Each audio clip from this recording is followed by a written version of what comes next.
Good morning Mumbai. नमस्कार। प्रातःकाल का आपको सभी को नमस्कार। मैं संदीप गुप्ता, आत्मनिर्भर युवा पत्रकार का फाउंडर एंड सीईओ। और बहुत जल्दी मैं खुद की पार्टी भी लॉन्च कर रहा हूँ। तो पार्टी का नाम ही मोदी जी का वर्ड है। और पार्टी जो है मेरी पूरी बीजेपी से रिलेटेड है, लेकिन मैं बीजेपी का फ़ैन नहीं हूँ, क्योंकि मीरा भाईंदर के जो पूरे विधायक थे वो उन्होंने जब वो महानगर सेठ थे, महापौर बने, उन्होंने पद के हिसाब से पुण्यति की है। इसके लिए मैं उनको शुभकामनाएं देता हूँ। लेकिन अगर वो ईमानदार हैं तो मेरे आज का जो वीडियो है, इस वीडियो के बाद आप पहले क्लब देखिए ना, तो क्लब देखिए।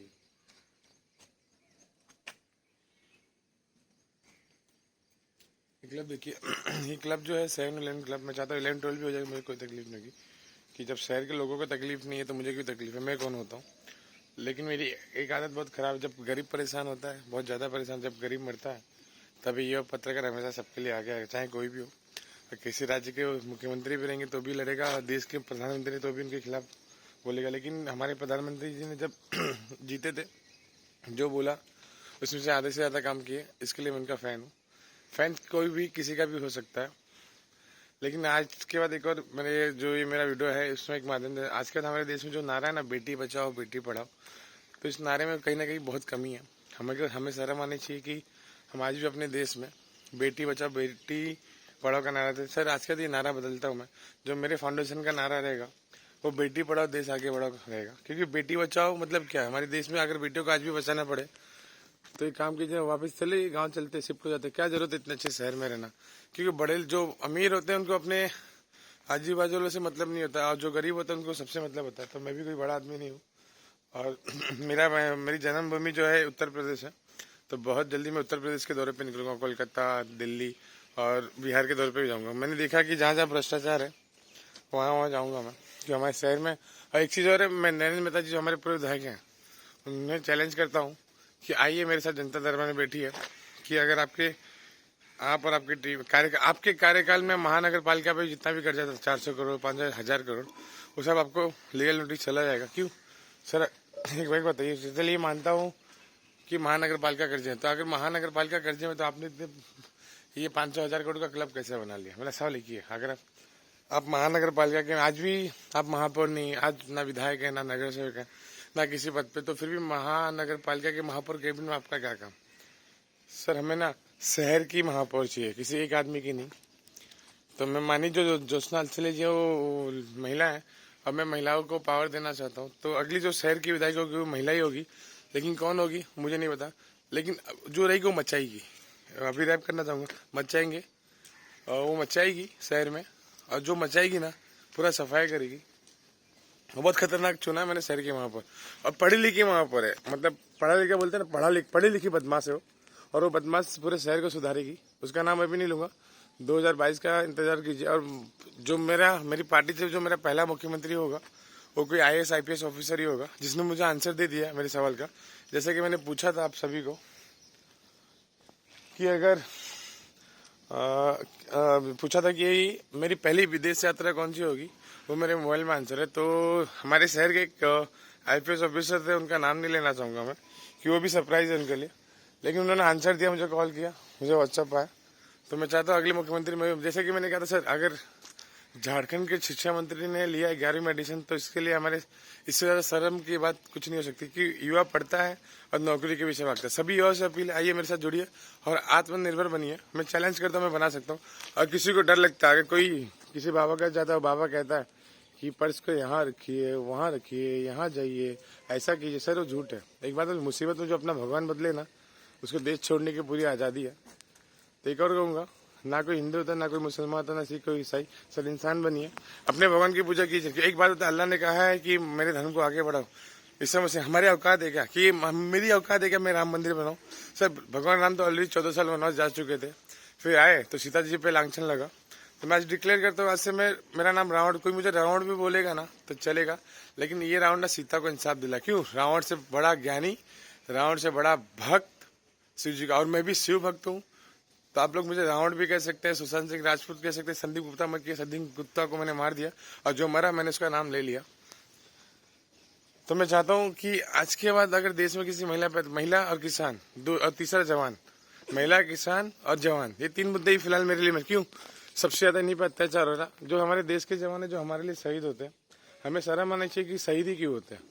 मोदी जी मतलब कभी सर तकलीफ होती है, मैं नहीं बोल रहा हूँ जवानों पर रो दूंगा वरना नहीं सर, आपका घर का जब कोई मरेगा ब्लास्ट में सर आपको पता चलेगा। मैं चाहता हूँ सेना को पूरी छूट दी जाए। जो महाराष्ट्र के गृह मंत्री है बहुत अच्छे हैं, उन्होंने ऑन द अमित शाह जी की रिस्पेक्ट किसके लिए करता हूँ, वो जो बोलते हैं उससे ज्यादा करते हैं, और मैं भी जो बोलता हूँ मेरे शहर के लिए उससे ज्यादा करता हूँ। तो महाराष्ट्र के जो मुख्यमंत्री उनसे, गृह मंत्री उनसे, जो हमारे देश के प्रधानमंत्री और गृह मंत्री से अपील है कि सर सेना को छूट दी जाए, छूट दी जाए, क्योंकि प्रॉब्लम पाकिस्तान नहीं है, प्रॉब्लम पाकिस्तान नहीं है, प्रॉब्लम है वहाँ के जिहादी, वहाँ के आतंकवादी, वहाँ की गंदी सोच वाले, जिनको कहते ना कि दूसरों को लड़ा के पैसा खाने में मजा आता है। तो समझदार बनिए, इंसान बनिए, और जल्दी में सुशांत सिंह राजपूत के ऊपर एक बहुत बड़ा कवरेज और इस मीरा महेंद्र में बहुत बड़ा बदलाव आने वाला। क्यों कि लाइफ में पहली बार किसी 27 साल के लड़के ने जो महानगर पालिका का कर्जा किसी विधायक से भरवाएगा, और सबूत रेडी है, मेरी टीम रेडी है। तो मैं चाहता हूँ मेरी टीम, अगर मेहता जी ईमानदार है तो मुझसे ये बात कीजिए, क्योंकि मेरा सवाल सीधा होगा, तीखा होगा। मैं मेहता जी से जब मिलूंगा, या तो वो बड़े भाई की तरह मिले, या तो मुझसे पत्रकार की तरह मिले। अगर वो विधायक की तरह आएंगे तो मैं पत्रकार बन के आऊंगा, अगर वो बड़े भाई बन के आएंगे तो उनका छोटा बन के आऊंगा, क्योंकि मुझे उनसे तकलीफ नहीं सर। उन्होंने जो अपनी किस्मत का बनाया, क्योंकि मैंने उनको वोट नहीं दिया तो मेहता जी से सवाल करने का हक नहीं है मुझे, सीधा बोलता हूँ मैं। लेकिन जिसको मैंने वोट दिया, जैसे मैंने गीता जिनके लिए काम किया है, तो मेरे करंट विधायक है, तो उनसे एक सवाल करूंगा कि शहर की सड़कें इतनी अच्छी हैं, अगर शहर में क्लब इतना अच्छा हो सकता है तो शहर की सड़कें क्यों नहीं अच्छी हो सकती। अगर सबूत चाहिए तो एक बार फाटक से लेके आप सिर्फ काशी मीरा तक चले, शहर की सड़कें इतनी साफ सुथरी बिना गड्ढे वाली है ना कि पानी तो बिल्कुल जमा नहीं होता है। मतलब एक बार आप निकलेंगे ना बरसात में, तो अगर समझिए गाड़ी निकलती है तो जो मतलब साफ सुथरा आदमी इतना स्वच्छ होकर आएगा ना घर पे कि बोल नहीं सकते। और लास्ट बात यह है कि बहुत जल्दी गणेश जल नगर की सफाई भी मैं ही कराऊंगा। गणेश जल नगर की सफाई क्यों, इसके लिए मैं चंदा इकट्ठा करूंगा, बाद में चंदा इकट्ठा करूंगा। क्यों कि अगर महानगर पालिका के बाजू में महानगर पालिका अपना कचरा भी नहीं साफ कर सकती, तो उस महानगर पालिका पे फाइन लगना चाहिए, जिसका फाइन रहेगा 51 करोड़ रुपया। और बहुत जल्दी नयन मेहता जी के ऊपर महानगर पालिका की तरफ से नोटिस जाएगा कि अगर उस आज भी महापौर की अपनी सेवा देने जाते हैं तो सेवा के मतलब उस महानगर पालिका कर्जे में क्यों होती है। मैंने सुना कभी 400 करोड़ कर्जे में, 100, सर मजाक चल रहा है, मतलब बोलते तो ऐसे जैसे 40,000 50,000 की बात कर रहे सर। 400 करोड़ में कितने गरीबों का बोल पता। एक बात बता ना, जब जिस राज्य की सरकार में घोटालेबाज मंत्री बने ना, उस राज्य का विकास कभी नहीं हो सकता। और एक चीज, एक था टाइगर, बाला साहब ठाकरे, टाइगर जिंदा डॉट ठाकरे, और ठाकरे में मैंने राज ठाकरे जी का नाम ऐड क्यों, उनके थोड़ा शेर मेरे लिए क्यों, भी मेरे बड़े हैं, जो मुझसे बड़े हैं मेरे बड़े ही रहेंगे, जो छोटे हैं वो ठीक है, छोटे भाई उनको बहुत प्यार मिलेगा। लेकिन मैं चाहता हूँ जो भी मुझसे बड़े, जैसे मेहता जी हैं, गीता जैन जी हैं, हमारी महापौर है, शहर के कमिश्नर है विजय सर, जो पूरे IPS थाने के SP सर है, आज के मैं किसी को परेशान नहीं करूँगा, कॉल नहीं करूँगा, क्यों बस हो गया सर, कि पूरी जिम्मेदारी थोड़ी मैंने ली है, मेरा भी घर है बाहर, मेरे भी सपने हैं, मुझे भी पढ़ाई करनी है। तब पिछले 2.5 से 3 महीने से मैंने शहर के लिए बहुत काम कर लिया और अपनी सेविंग खत्म कर ली पूरी। अब मेरे पास पैसे भी नहीं बचे कि हाँ, लेकिन ऐसा नहीं पैसे नहीं बचे, लेकिन मैंने क्या बोला, मैं कमाऊंगा और मैं अच्छा हूँगा।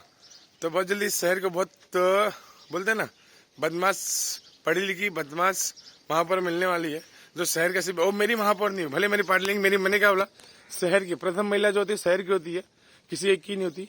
तो उसका नाम ले लूंगा 2022 का इंतजार, क्योंकि 2022 में 90 के 90 नगर सेवक मेरे, महापौर मेरी, विधायक मेरा। अगर नहीं हुआ तो मेरा बहना छोड़ के मैं, क्योंकि भारत में 29 राज्य है और 29 साल जी लिया बस हो गया, 60 साल का तो इसी में, और मैंने लाइफ कवर करा के रखा है। तो मैं मरूंगा तो भी मैं घर वालों को कुछ ना कुछ देके जाऊंगा। तो बात ये इसी के सर, एक तरफ है सैन्य इनकम, एक तरफ हमारी शिक्षा समाज जी का स्कूल है, आगे दिखा दूंगा मैं। तो सोचिए ये फर्क है, मतलब फर्क ये है, एक तरफ ये क्लब बना रहे हैं जहाँ पार्टी, तो एक तरफ हमारे जो शहर के शिक्षा सम्राट है ललन, जिनको मैं बाबू जी बोलता हूँ, और उनकी धर्मपत्नी को मैं माता जी बोलता हूँ। सच में बाबू जी, मतलब क्योंकि यूपी वाले हैं और यूपी वालों को हर बार अत्याचार होता है, तो नहीं चाहता इस बार किसी यूपी वाले पर अत्याचार हो, कि सर इंसान होता, चाहे यूपी वाला हो, बिहार वाला हो, कि बहुत हो गया। जैसे बोलते कि एक बिहारी 100 बीमारी, सर शर्म आनी चाहिए, मालूम है आपको, पता नहीं 100 बीमारी आपके अंदर है, क्यों? मैंने दूसरे पे उंगली उठाने चले, खुद पे देखिए कि खुद के अंदर क्या है। तो आज का इसी एक बात पे खत्म कि help me to help others. और इस देश में अगर युवा सबसे ज्यादा तो युवा सरकार बननी चाहिए। और आज के बाद बेटी बचाओ बेटी पढ़ाओ का नारा नहीं, बेटी पढ़ाओ देश बचाओ और नालायकों को सुधारो, नालायक बच्चों को सुधारो। और जो गलत करेगा मैं 7 मिनट में उसको सजा दिला के रहूंगा। लेकिन फिलहाल मैं मेरा अपने शहर के बाद इसके बाद मैं उत्तर प्रदेश निकलूंगा, तो वहाँ पे जो भी गलत काम हो रहे हैं सब बंद कराऊंगा मैं।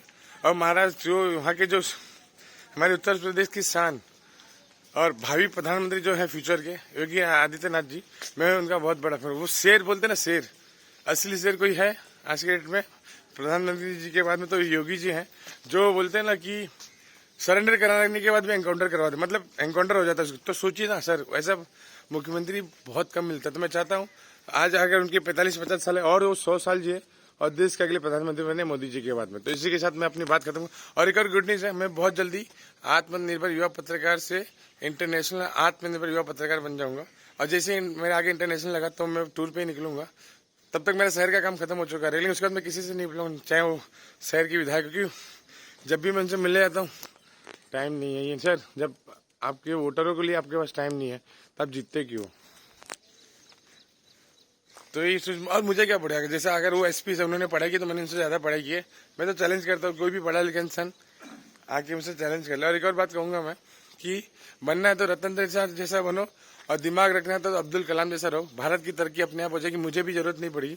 मैं भी शहर के किसी कोने में जाके अपना काम करता हूँ। जैसे मैं पता है आपको, जब मैं 17 साल का था तभी से मैंने प्लानिंग करनी शुरू की। उसी टाइम पे मैंने मतलब पुलिस की तैयारी की थी, जिसको सबूत चाहिए शंकर नारायण कॉलेज में जा सकता है मेरी डिग्री के लिए। और बहुत जल्दी एडवोकेट की पढ़ाई स्टार्ट होगी है, वो कंप्लीट भी हो जाएगा। मुझे ज्यादा टाइम नहीं लगता, क्योंकि मैं सिर्फ ज्ञान के लिए पढ़ता, एग्जाम के लिए नहीं पढ़ता। अब मेरे पास नॉलेज आएगा तो बस हो गया, डिग्री की जरूरत नहीं पड़ेगी। बिना डिग्री के तो झारखंड के लोग भी शिक्षा मंत्री बन जाते हैं। तो इसी के साथ मैं अपनी बात खत्म करूंगा। लेकिन आज पूरे देश में एक नारा यही गुजना चाहिए कि बेटी बचाओ बेटी पढ़ाओ नहीं, बेटी पढ़ाओ देश बचाओ। और पेड़ लगाओ और इनलीगल बिल्डिंगें हटाओ, चाहे वो क्लब ही क्यों ना हो। जय हिंद, जय भारत, भारत माता की जय, जय जवान जय किसान।